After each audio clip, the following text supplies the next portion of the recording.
Praise the Lord. கர்த்தரும் இரட்சகருமாகிய இயேசு கிறிஸ்துவின் இனிதான நாமத்தில் வாழ்த்துகிறேன். கர்த்தர் உங்களை ஆசீர்வதிப்பாராக.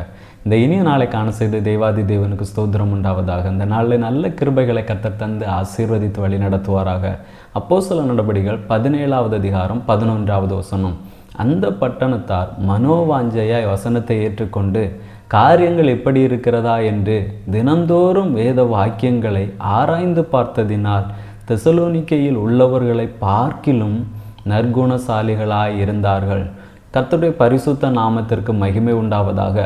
அந்த பட்டணத்தார் என்று சொல்லப்படுகிறது. எந்த பட்டணத்தார் என்று பார்க்கும் பொழுது முந்தைய வசனத்திலே சொல்லப்பட்டிருக்கிறது, பெரையா பட்டணத்தார் என்ன செய்கிறார்கள்? மனோவாஞ்சையாய் வசனத்தை கேட்டு அதை தினந்தோறும் ஆராய்ந்து பார்க்கிறார்கள். ஆராய்ந்து பார்த்தது நிமித்தமாக தெசலோனிக்கே சபையில் உள்ளவர்களை பார்க்கிலும் நற்குணசாலிகளாய் இருந்தார்கள் என்று பார்க்கிறோம். நாம் நம்முடைய வாழ்க்கையிலே கர்த்தர் நம்மோடு கூட பேசக்கூடிய வார்த்தைகளை நாம் ஆராய்ந்து பார்க்க வேண்டும். அந்த வசனங்களை மனோவாஞ்சையாய் ஏற்றுக்கொண்டு அந்த வார்த்தைகளை தியானிக்க வேண்டும். அதை ஆராய்ந்து பார்க்க வேண்டும். அப்படி ஆராய்ந்து பார்க்கும் பொழுது நமக்குள்ளே ஒரு விசுவாசம் பிறக்கும். அந்த விசுவாசத்தின் நிமித்தமாக நமக்குள்ளே சில மாற்றங்களை நாம் பார்க்க முடியும். கேரக்டர்ஸில் சில மாற்றங்களை நாம் என்ன செய்ய முடியும்?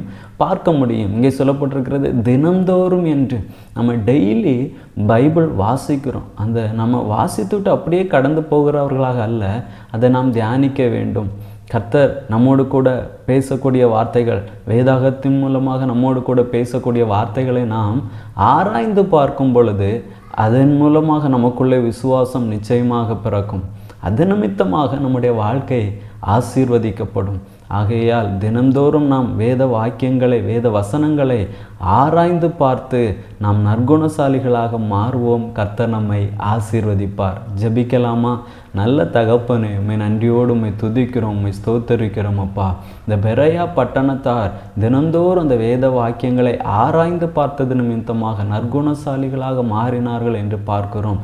நாங்களும் தேவ சமூகத்தில் அமர்ந்திருந்து தினந்தோறும் வேத வாக்கியங்களை ஆராய்ந்து பார்க்க கர்த்தருக்கு நல்ல கிருபைகளை தாரும். உம்முடைய நாமத்தை மகிமைப்படுத்தும். இயேசுவின் நாமத்தில் பிதாவே, ஆமென். God bless you.